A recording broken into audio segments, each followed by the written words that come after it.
Welcome to the Tactical Dent Tech Podcast. You are now part of a small underground movement of dent technicians from all over the world. We are on a mission to change our industry with innovation, intelligence, and skill. But because we don't rely on an insurance company to steer customers our way, we need to do things different. We need to do things smarter. We do that through a network of technicians that we call the Tactical Tech Movement. Now let's get this revolution started.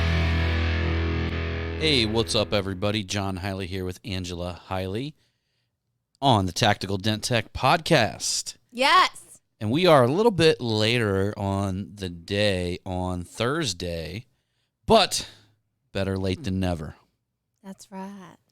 And we always tend to come through regardless. So as many of you guys know, you've listened to some of the last podcasts. We got hit with a little hailstorm here. We are still rocking and rolling that shit out. Mm-hmm. Probably be working all weekend. It's I kind of get the it just brings back so many memories of back in the day, and I realized that literally a lot of times you check in cars on Monday, it's probably not midday till possibly the end of the week till you get the approval. Yeah. So you actually find yourself doing a lot of weekend work, a lot of evening work, stuff like that. But you know, you got to strike that hammer when the iron's hot. Taking advantage of the situation. Yeah, and yes, it wasn't a giant storm, but we are getting a ton of work. Yeah. So even today... I ain't complaining. Even today, Miss Angela booked another client. Another one. You know, of course, scheduling and booking hail damage clients is way fucking easier if your market positioning is looking good. Yeah. Well, basically meaning that when people look into your company, they actually see something of substance there. Yeah, like the gentleman that scheduled his vehicle with us today, he had previously taken his vehicle to another facility somewhere around in this area. He never gave me the name. Hopefully he might spill the beans and then I can Google them and see, you know, what type of rating they have. But he basically was talking to another gentleman that recently got his vehicle repaired by us, and his vehicle had hail damage on it as well. Right. So, you know, he was really disappointed with the customer service and the runaround that this other business facility was giving him. And he just said, "Fooey with it," and got him in the schedule. And, you know. I mean, really, usually, guys, all it really takes is a good line of communication. Yeah. You know, I find that people will work with you as long as you just communicate and you become transparent with your or whatever situation comes about. Mm-hmm. And you just communicate things to him. You typically don't have a problem at all.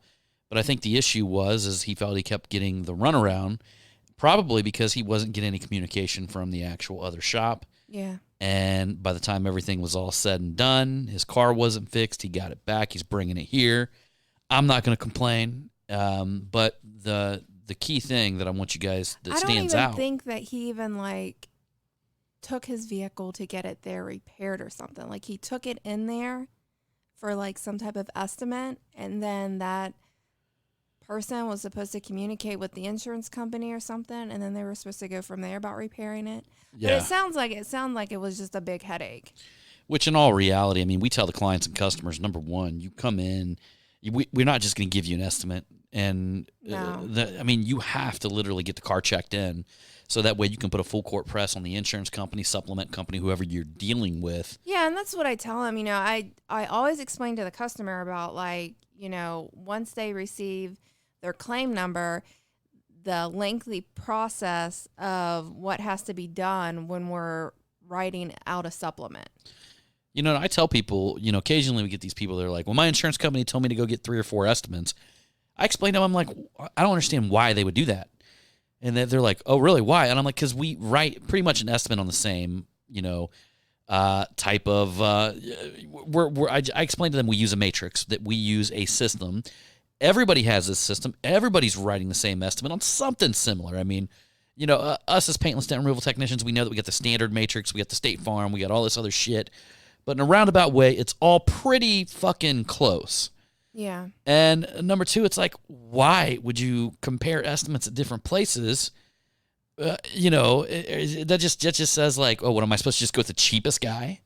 Is that what the insurance company's saying to me? And I just explained to people like that. I'm like, no, we don't do that because, number one, for me to write an estimate, and we document everything. Yeah. For me to document everything and put together a whole fucking discovery package. That takes time. For your car. It takes a shit ton of time. That's money.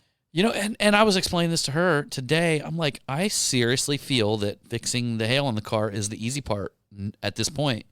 Yeah. The hard part is all the amount of time, for me anyway, because I'm not a paperwork kind of guy, even though I find myself doing it and stuff like that. But it's like chasing the fucking money takes more time than actually fixing the dents. Well, I even told you, I said that you need to teach me how to write up these supplements. And we are working on that. Next car we get in. So I'm gonna start working her. And a lot of you guys may have heard one of the last podcasts. If you haven't heard it or haven't listened to it, I'm sorry. It's all about closing hail damage clients, and it was about Miss Angela here and her uncanny ability to be able to close hail damage clients religiously. Yeah, and her ability to sit and listen to people's shit for quite a long time. Yeah, but it feels good. It honestly feels good. Yep. Like, I'm giving my own self a pat on the back because I'm like, yes. We gotta have a bell that goes off every I time. am the motherfucking boss. We gotta get a bell in here, and every time we close a hail damage client, we gotta ding it, ding. A bell? A bell.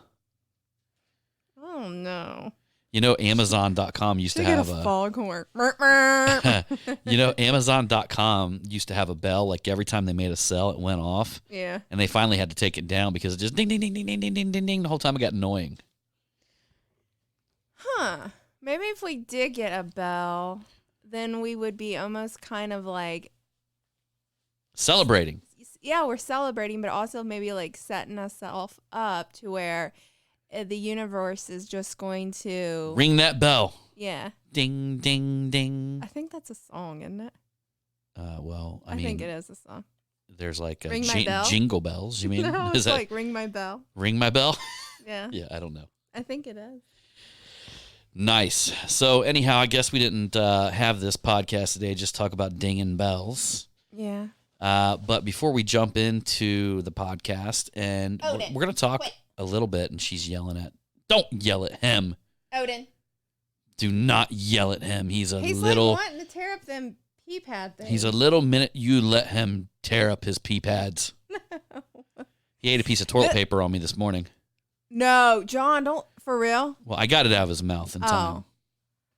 Oh my God. Okay, so that would have been like 10 hours ago. There's nothing I could do about it. We've had this dog for Odin. Quit. We've had him for like a week, and this dog is like so obsessed with John. It's like disgusting in a way. Like, he is so obsessed with John. It's because I whisper sweet nothings into his ear when nobody's around. Obsessed with John. So like when we go to bed, his little crate is right next to on John's side, and John has to like. As long as I got a limb hanging off the bed, he can see. Well, what night was it though? Like the first night. Well, the first couple nights we had to stick him in the bathroom downstairs because he would not shut up, and then I felt like horrible, and so did John, and I was like, man, I really want him to like sleep upstairs with us, you know, in his crate. And John's like, well, I think it'll work just as long as somebody's kind of close to him. Well, John like laid down with him on the floor. So like Odin's in his cage and John's like laying on the floor on the side of his bed and waits till he goes to sleep. And then he gets up and then he gets in bed. And then in the middle of the night, Odin's like crying and stuff like that. So John gets up and lays back down on the floor with him. But this time John fell asleep down there. Gotta do what you gotta do. But it was the cutest thing that this dog is like straight up attached. Like when we were in Pier 1 yesterday, I'm like holding Odin while John's like taking some stuff out to the car, and I'm like filling something out, and Odin's like, what is that? Is it rubbernecking? Is that what that is? Yeah, he's like looking back completely, like his head turned all the way around, just staring, waiting for me to come back and get him. I know, right? And as soon as John walks back into Pier 1, it's like John and Odin just lock eyes, and Odin's like, oh. I don't know if any of you guys seen that. daddy. I don't know if any of you guys seen Mike was wearing one of them like straps around him where he had like a dog pouch carrier.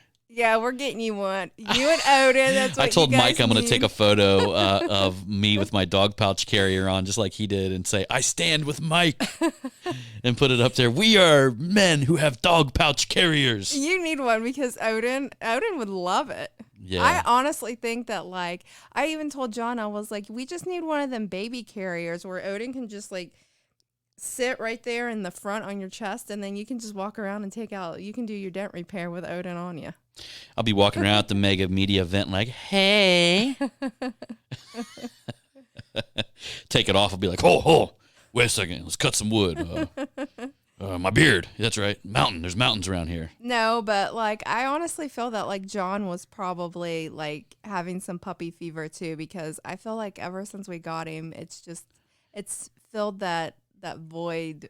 And I know we have two other It really dogs, keeps like, you busy, though. I don't know. Like, Yeah. And... You know, that's the wonderful thing about animals, and we're going to get further into this into the podcast about people, getting rid of certain people. Yeah. But when it comes to animals, the coolest thing about them is that they bring you into the moment. So, like, animals are always dogs especially. I don't know about cats, but... We're just not cat people. Nothing against people that love Well, cats. I am allergic to them, but I grew up with cats, and I had the coolest cat ever. But let's get back on track. Like, they bring you into the moment because they're always living in the moment, so you spend more time in the moment. Yeah. And that's something that I'm trying to do more often, is just living in the moment, kind of taking in everything that's just going on in my present, right? Because I feel, yes, you're supposed to focus on the past, you're supposed to learn from the past, you're supposed to plan for the future, kind of articulate your plan for the future, but you can't live in one or the other. Like, living is actually done right here in the present. Yeah. And wherever you want to go to in the future, it's done by habits that are right now in the present. So by me understanding where I want to go, what I want to achieve, I have to develop the will to understand what I got to do right now in the present. Yeah. So, and not to mention, it's pretty fucking awesome. Like, I even found myself, I've been taking my American Bulldog on walks. And I spend a lot of time just watching her, and it's just so awesome to see her in her element and getting down by the creek. And, she was jumping in the creek, and she just loves the woods. So I found believe it or not, we live in this neighborhood, and there's a park down the way, and I found this group of woods there.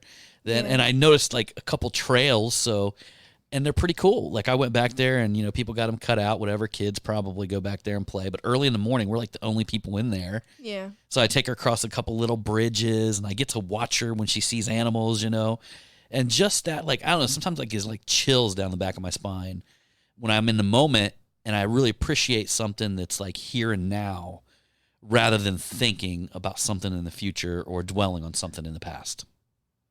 That's very well said, sir. Well, thank you.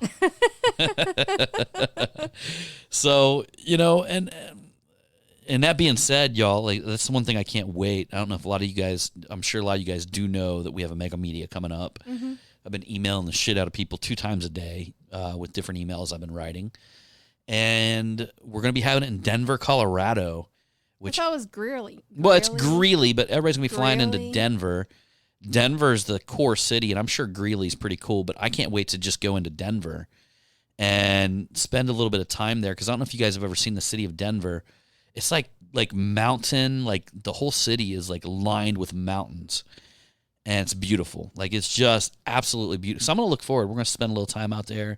Yeah. I don't know whether it's going to be before or after the event. We're going to figure something out, and I'm just going to, like, take some time to just, Be one cherish, with nature. cherish all that beautiful shit that's out there. Yeah. And from my understanding, the weather out there is second to none, and mainly because it does get cold and it does get warm and stuff like that. But they got like over 300 sunny days a year, That which sounds nice. which basically puts them ahead of almost every state. There might be a place in Arizona that gets a little bit more, but if you think about that, that's a majority of the year the skies are clear and fucking sunny. Mm-hmm. I think a lot of that has to do with the altitude. I think Denver's has a higher altitude, right?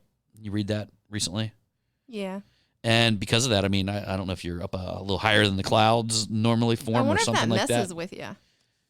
Well, I mean, there's a shit ton of people that live there. I mean, it's probably one of the, if you read a lot of blogs out there and stuff like that, it's probably one of the most popular places now for people to live. I read up recently on cities that have the highest income. It's right up there. It's probably top 10 of the highest income cities, which is pretty huge because some of the cities were much smaller in population. Yeah. And you got a place like Denver. It's a massive city that is very, very high income. I don't know, it's like $90,000 average house, and an average household medium $200,000, which is insane for that size of a city. It's so if it's fucking with people, it's not fucking with them that bad. Yeah. Didn't somebody write a song about Denver? Hold on, let me see if I can come up with it here. Denver, sunny all the time. Oh my God.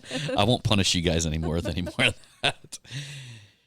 But yeah, we can't wait. So we're having the mega media event at Cole Fox at his shop out there.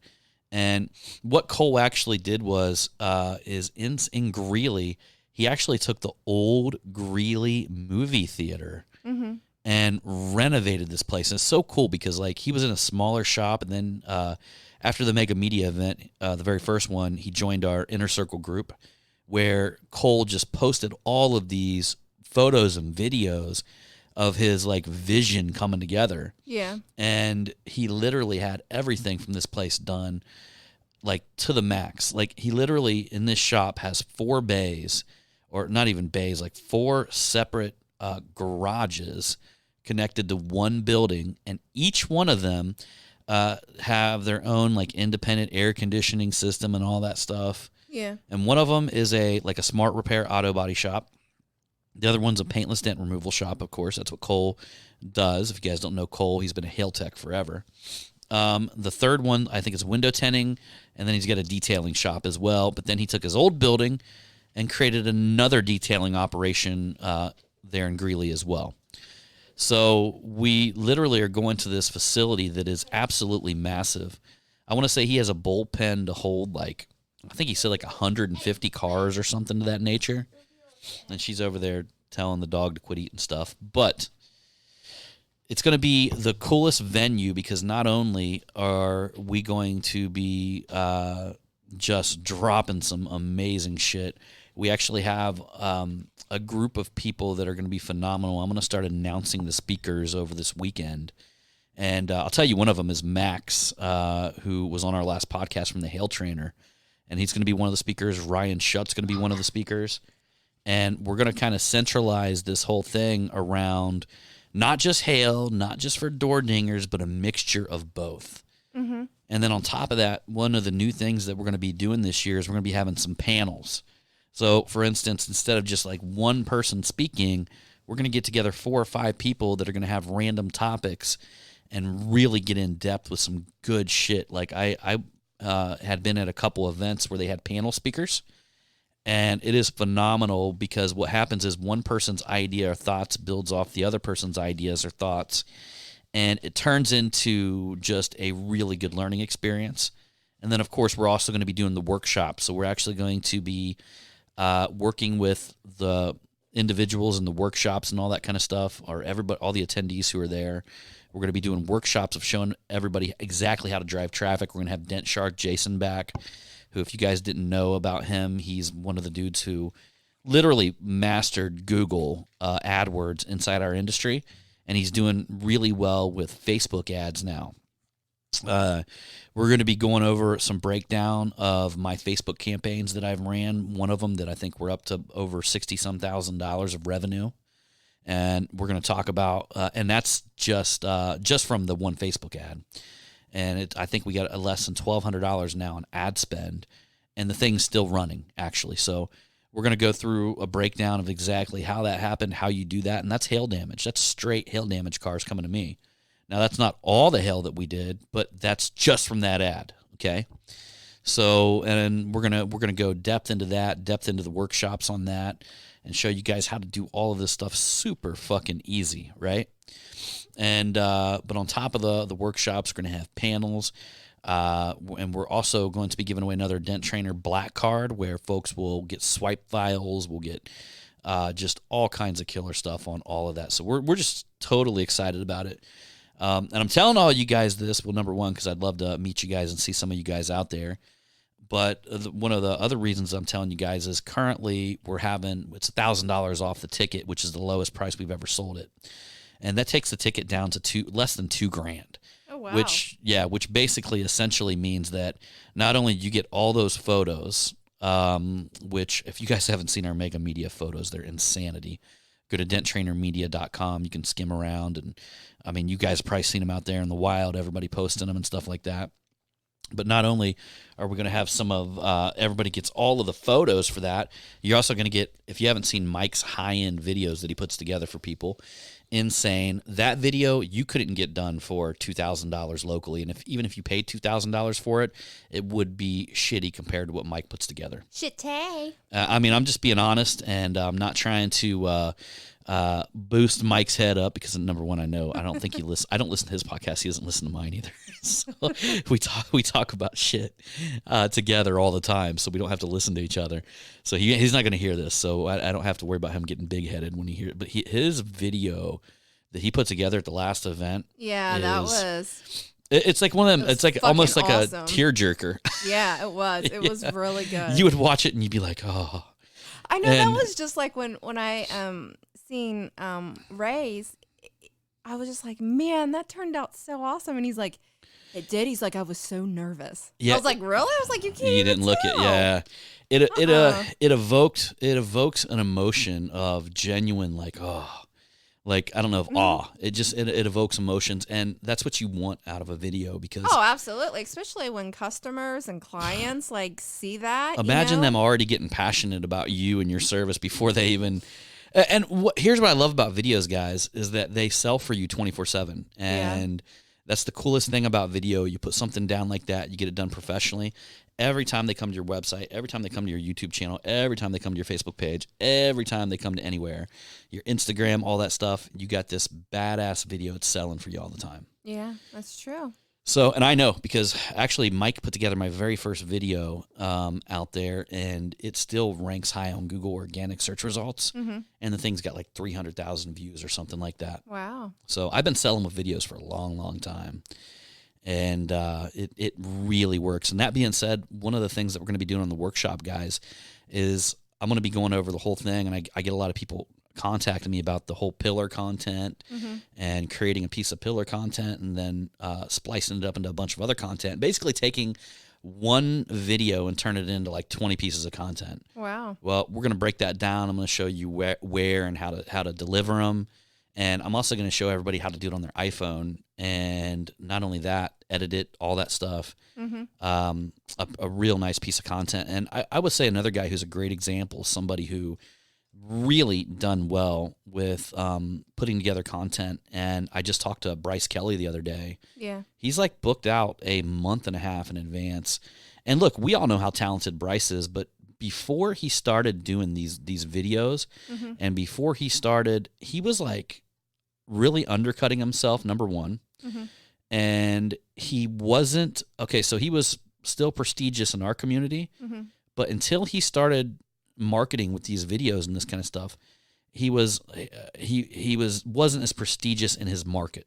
That being said, and I think that's a lot of guys' problems because they don't, maybe the dent community knows about them or something like that, but they can't convey that message to their clients and customers. And I believe that, I don't believe, I 100% know that I've got a system that really wouldn't take long for individuals to create a piece of pillar content and to break it up into all kinds of pieces just with whatever phone that's in your pocket. So I'm really perfecting that too, guys, because you guys know I got all the high-end cameras and all that stuff. So I'm going back to perfecting exactly how people can put together something fucking insane with what's in their pocket, the phone, So that phone. It's going to be some good shit. With that phone. What you looking on that phone, boy? Oh, I got Odin right now sitting on me. My miniature schnauzer. He had to have me. Yeah. That's because he's trying to tear up them pee pads or whatever. Yeah. I just need to get rid of him. He's doing amazing with the whole potty training thing. Yep. He's been good boy. Yeah.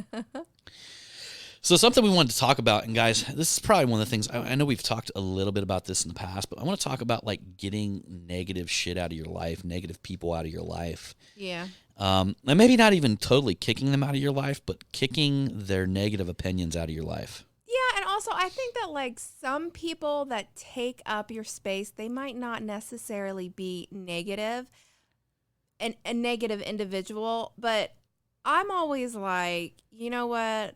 Words are only your action. I mean, what they always say, they say your actions always speak louder than words. And like, I had this one individual that was in my life, and it was just like, oh, you know, blah, blah, blah, blah, blah, this, blah, blah, blah, blah, that. You know, I'm so awesome, so thankful that we're friends, and I cherish our friendship, and blah, blah, blah, this.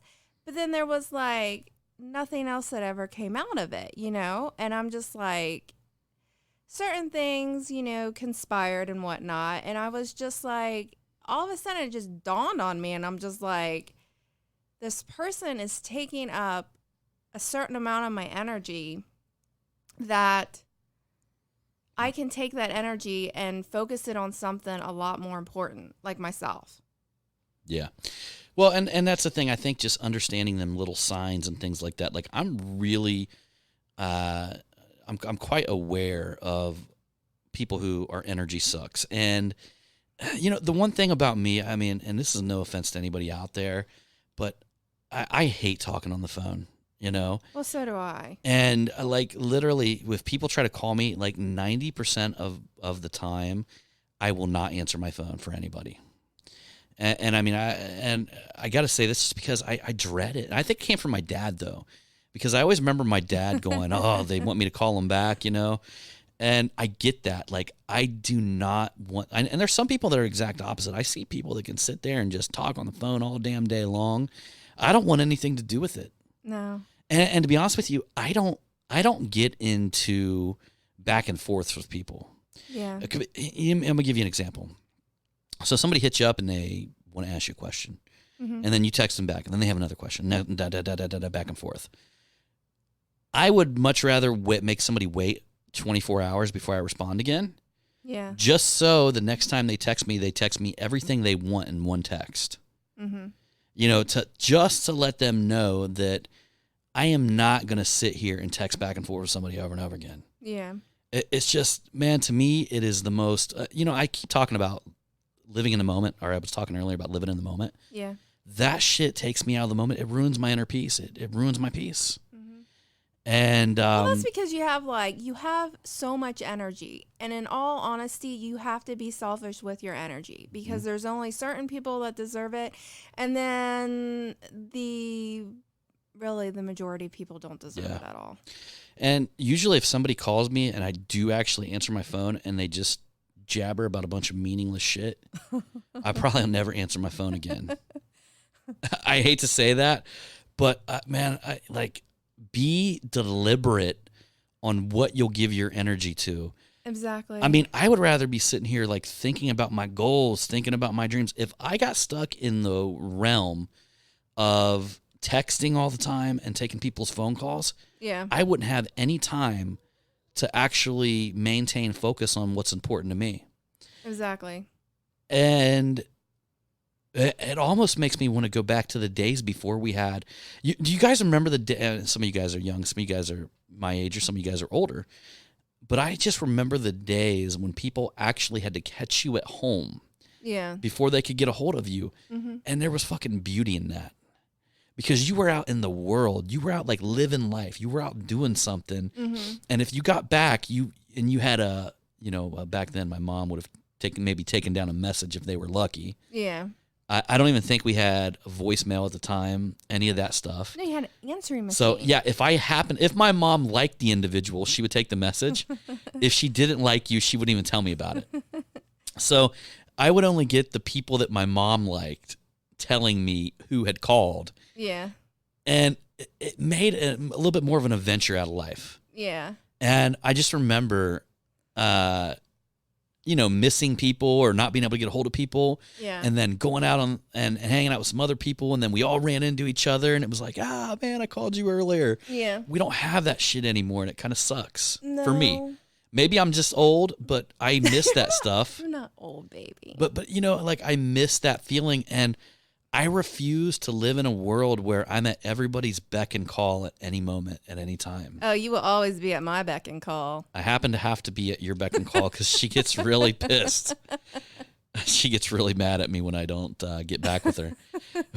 But you don't do it like all the time, which is no. I understand usually when you're getting a hold of me, it's something sweet or it's something you're Important. reminding me Yeah. or it is important. So, and my son, I always get back with him right away, even though I was in the middle of some shit the other day. But it's certain people though. Right. And I mean, other than that, I hope nobody gets offended by it because I like a lot of people. I just don't like you guys enough to answer your phone calls all the time. And you know, so that's just me and my inner peace trying to maintain that. You know what? We in should a chaotic we should world. talk about something else here really quick, and I'm gonna tell y'all a little story because this happened like we all good? Yeah. Oh, this happened like maybe a couple weeks ago. That conversation that I had with my dad.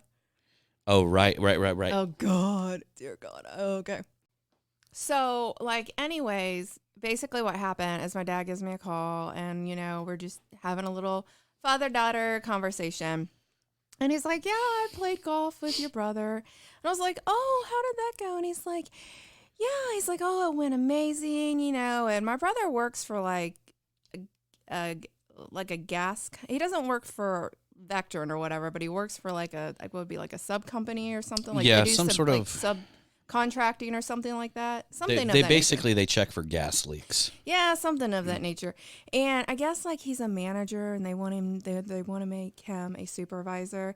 But then like Vectron offered him like a job, and all this and that. My dad's telling him, I'm like, wow. I was like, yeah, that sounds so awesome.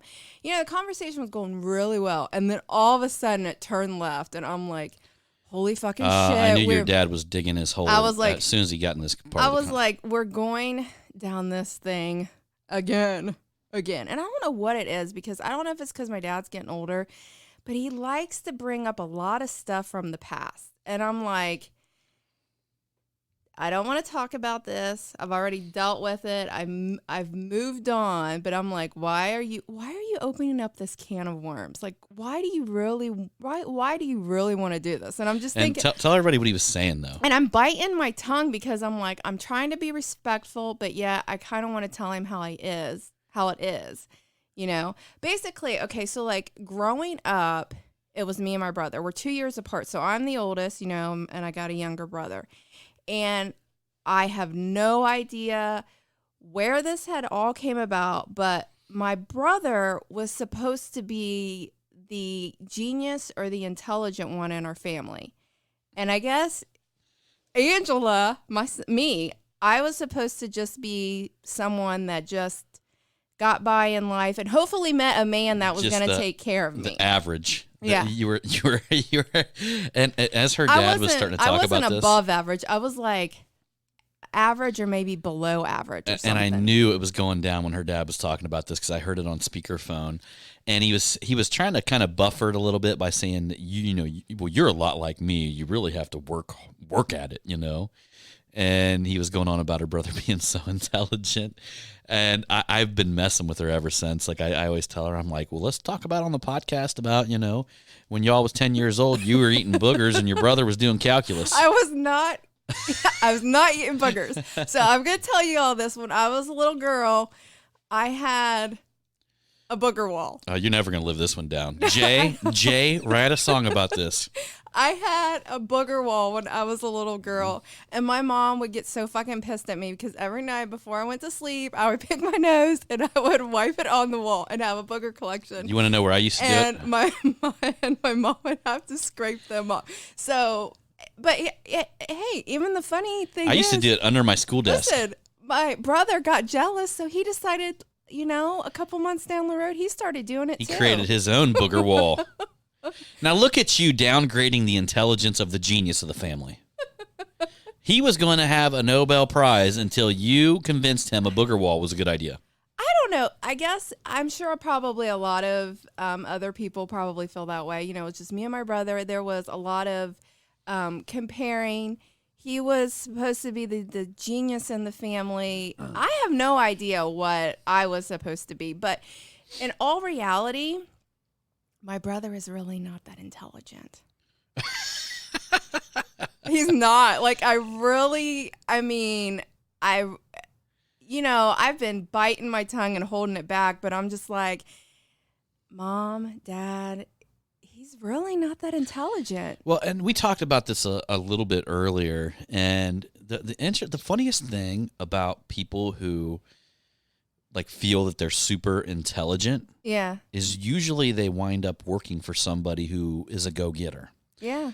And they kind of get to the point where taking risk is not intelligent, okay? So they never take any risk. Yeah. And they always end up either working for somebody. Yeah. Or, then you got the people I think that are so intelligent, like they're so intelligent that they are risk takers, like the Elon Musk, okay? Yeah. So you got somebody who is stupid smart, right? But he's like out of his mind smart. Like really, probably if you met Elon Musk before he probably would have sound crazy. Yeah. Like if you sat and talked to him, the average person would have been like, this dude's out of his fucking mind. What he's talking about flying cars and shit. You know what? That was never my brother. See, I Sure. don't know what had happened was like when he started high school, he got accepted into this drawing program that only accepted like so many people. But here's the thing. So he drew this house, okay? And I remember their parents hung it in their bedroom. Yeah. They hung it in the bedroom, okay? And I just remember like they overly emphasized how amazing this drawing was. Well, my dad found it like a few years ago and I seen it and I looked at it and I'm like, I could draw that with a fucking ruler. I'm being dead serious. Like, I have nothing against my brother. I love him I love him. I wish him the best and all, but I'm just like. Really, I think what you're talking about, though, is your parents' perception of. Yeah. And making you feel like you were. Because I did. I listened to her dad on the phone. Well, I think what it was is like growing up is like they put all their eggs in this basket for my brother. And they bent over backwards and, I don't know, filled his head with all this stuff. And then there's just me. But in all honesty, like my brother is very lazy. Do you know what I'm saying? So he's never really put in a lot of hard work to really get somewhere. I'm sorry, anybody can be a fucking manager. Yeah. I don't mean it in like, but the way that they overemphasize his achievements. And then they're just like, yeah, Angie's with John. Well, I think you've talked about this before because they really don't acknowledge anything that you do and all this. And already, I mean, her dad's the nicest can be too. I mean, he's really, really good guy. Yeah. And he would go out of his way. He would do anything for her or her brother. No, absolutely. So by any means, don't go. but they just have. You guys know the quirks that parents and family and things like that, or let's just say the beliefs that are formed. And, like on top of that, I think your dad grew up with a lot of, this person's in this place and this person's in that place. He grew up with a lot of hierarchy. Yeah, there was my dad, there was a pecking order. And I think what it was is that, unfortunately, he just kind of took them things with him. And then when him and my mom, when they were together and they had kids, then they just did that instead of changing ways. I guess I just lucked out because like nobody's intelligent in my family, so I didn't really have a lot to compete with. It just. But I mean, I don't know. Whatever that my mom and my dad created, like it's not even reality by any means. I think a lot of parents have some sort of weird false reality, to be honest with you. I mean, I would say all of us have that in some ways or means because, our kids are always the most special person in the world to us. And we're going to create this false reality inside our own heads of what they can or cannot accomplish and this kind of stuff. And truly, this day and age, I look at it, I'm like, man, the way we parent kids is probably not even fucking close to the best way it should be done. Yeah. It probably should have been done like it used to be done in the past, where kids had to in work, all where kids had honesty, to like, earn shit. If I look at that, it kind of like set my brother up in kind of like a false belief way, because I've worked my ass off for everything that I have achieved so far in my life. I've worked my ass off. Unfortunately, my brother, he just, for some odd reason, thinks that everything is supposed to come like supernatural and super easy. And that's been probably kind of a hard lesson for him to learn. I would say so. Yeah, I see how he is with that. And, I think he's, it's life kicking you in the mouth, it's literally, and we find that like I talked about this on some of the podcasts, like everybody raises their kids like they're the most special kid on planet Earth. And then when they get out in the real world, like nobody gives a fuck. Like nobody cares who your parents are. Nobody gives a fuck. I mean, unless, they're billionaires or something. Yeah. But like nobody gives a shit about your feelings. They want to know if you can produce results for them. Mm-hmm. And that's it. That's the bottom line. And that's where I think, me, including me, we screwed up raising our kids, and we've got away from that whole hard work ethic and all that kind of stuff. I mean, we've just made them soft, really. I don't think Jonathan's that soft. He's soft.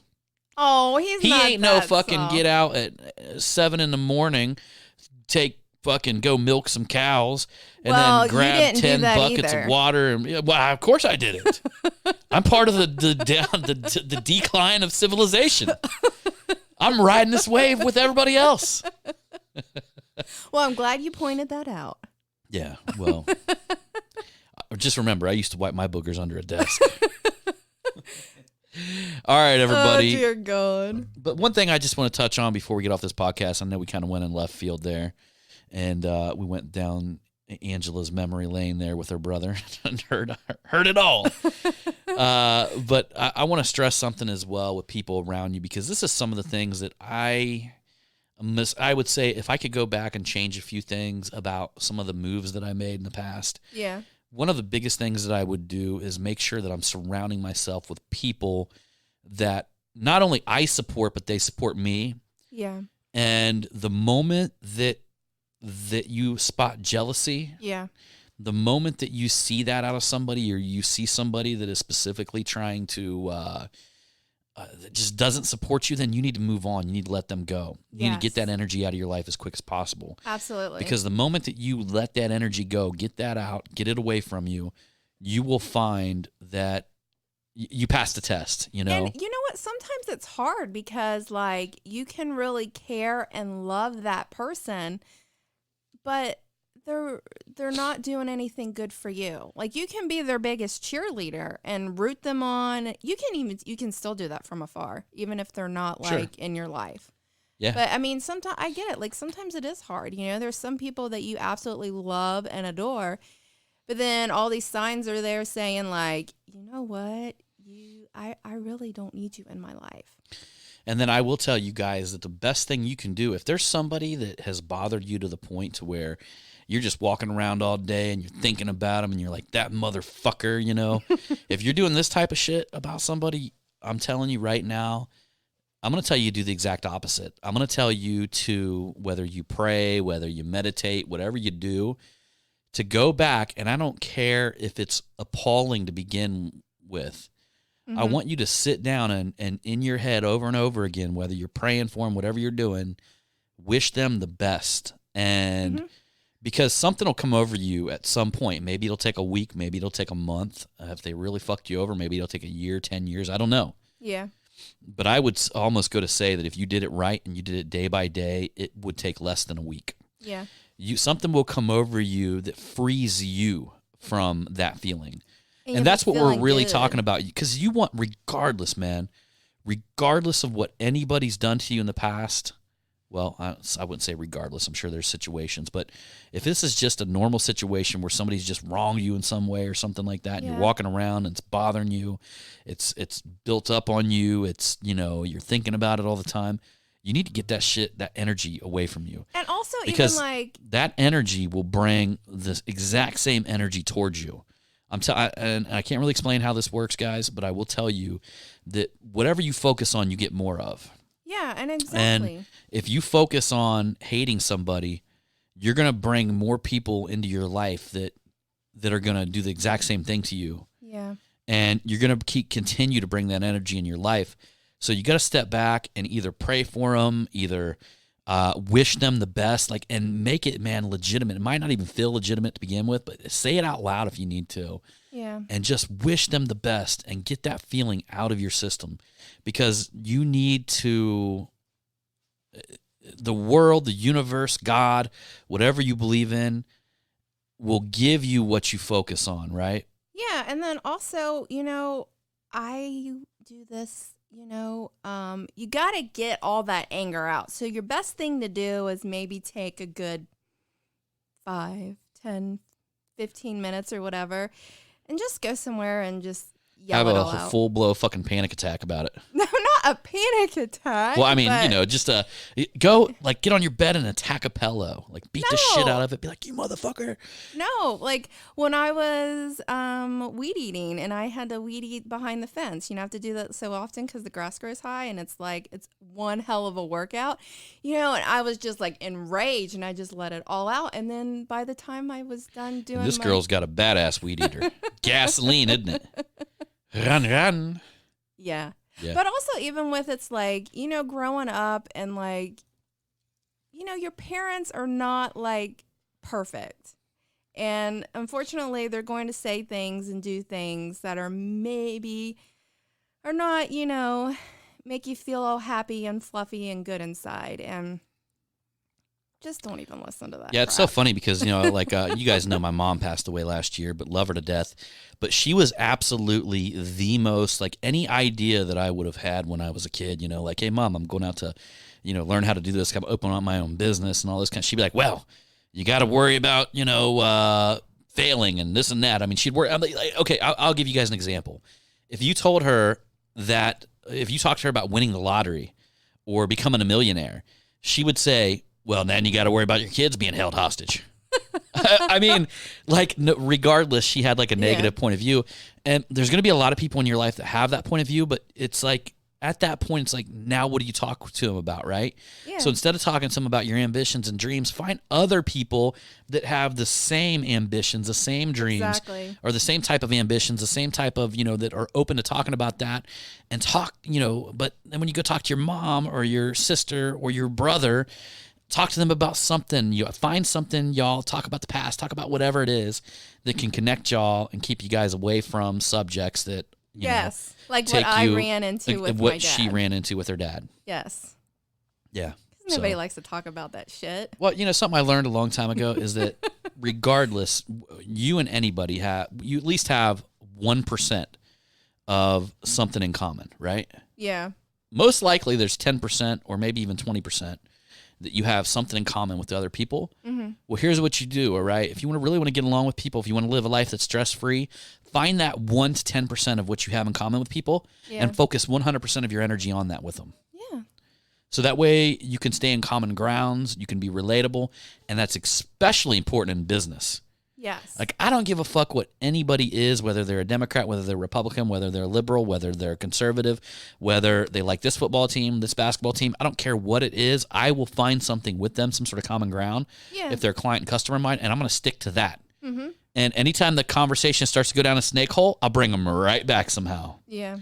And you got to master how to do that. And, because, like, my objective with my clients and customers is not to, like, change numbers and go out in the weekend and have dinner with them or something like that. Yeah. My objective is to give them a wonderful experience and sell them a wonderful product and let them meet a wonderful person that they want to come back and meet over and over again. Yeah.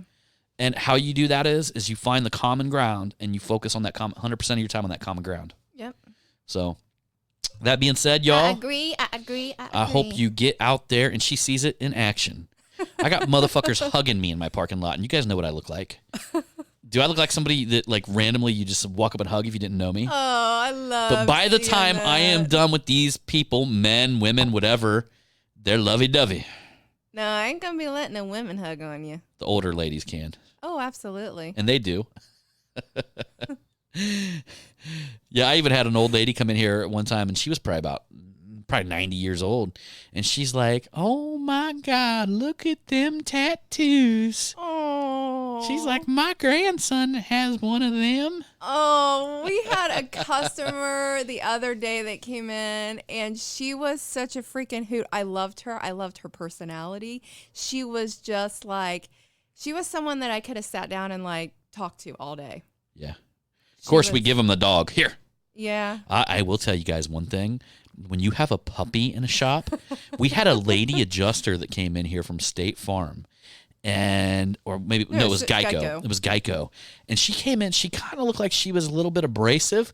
As soon as I walked out with the puppy, man, she melted, didn't she? Yeah. Had to hold the puppy, had to talk about her dog, didn't even hardly look at the car, and went out there and said, I'm going to write you an estimate and cut you a check.